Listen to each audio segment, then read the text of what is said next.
When you were building out the truck, first of all, like, how much did it cost to build that thing out? Because there's a lot Well, of work into it that, I'm started assuming. it started with, right after October 7th, I went to work with a Palestine flag on my truck, and I'm a oil rig operator. I drill oil. I made $92 an hour, and I went to work with a flag on my truck. And I went as my normal day. I got up in the crane and I was getting ready to start drilling. I'm warming the drill up. Well, my boss calls me down and he's like, what's going on with this flag? Are you okay? And I'm like, yeah, I'm fine. We were allowed to be open about Palestine at the time. I was like, oh, well, I support the Palestinian people. I believe Israel's, committing a genocide. And at this time I was working for ExxonMobil. And he's like, well, I'm Israeli. I said, oh, well, then you were over there colonizing the Palestinian people and you are committing a genocide and you are raping women and killing children. And he said, you know what, you're fired. So I took my life savings and I spent about maybe the first wrap cost me about maybe about 8,000. Then it got vandalized and I spent another 10,000 on the new wrap that I have now. And then some of the wrap was done for free. And I mean, I don't know how many times I've had to fix the hood and redo the tailgate. But the kafia part was done by a good friend of mine in California, and he did a great job on it. And then the kafia part's about 2 years old now. But the bottom half of my doors have had to be redone twice. The hoods had to be redone 4 times. The tailgate's been redone 4 times. And after they fired me, it was my mission. I didn't know what to do with my life. I lost my kids during COVID, both of my kids. And 3 years prior to that, my wife committed suicide because she was a bad alcoholic. And I told her I'm not going to stay in a relationship with an alcoholic. So I left her, took the kids with me, and she committed suicide off of drinking.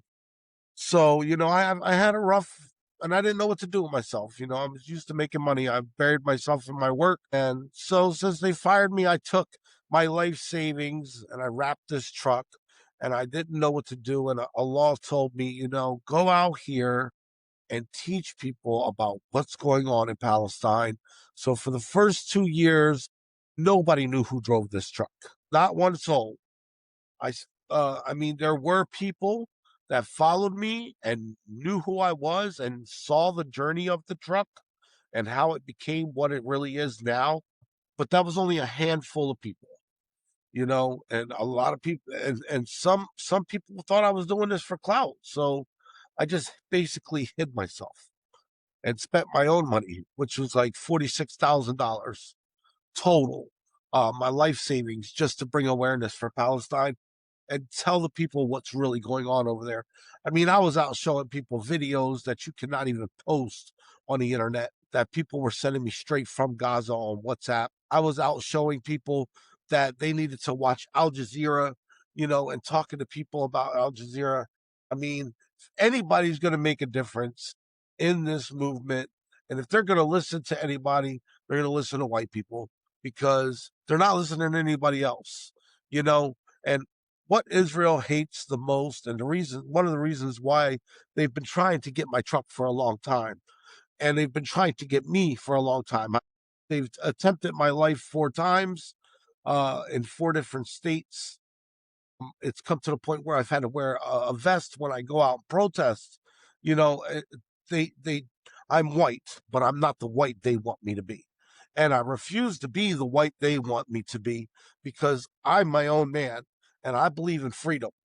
And that's what I grew up on. In America, we went to school, we pledge allegiance to the flag. It's supposed to be the land of the free, the home of the braves, and everybody's supposed to be free. It doesn't matter what our color is or what our skin color is or what we believe in, rather we're Christian, Muslims, or Jewish. We have the right to be free to express what we want.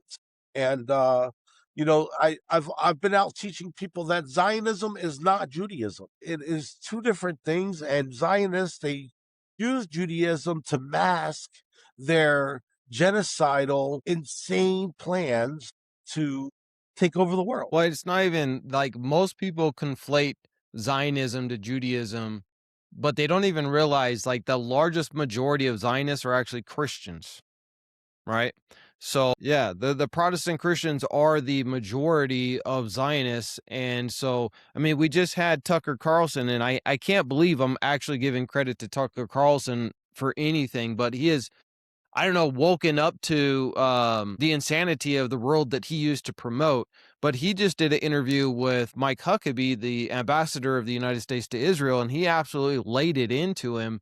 And Mike Huckabee said straight up that I'm okay if Israel just takes over the entire Middle East. Like, that's Christian Zionism, and that's probably the biggest problem, because Israel doesn't exist without Christian Zionism. And there's a Yeah. really great book that I'm reading right now, and I'll link down in this video where you can pick it up. I have no affiliation with it, but it's about the history of Palestine. Um, and Christian Zionism started before Israel even became a country.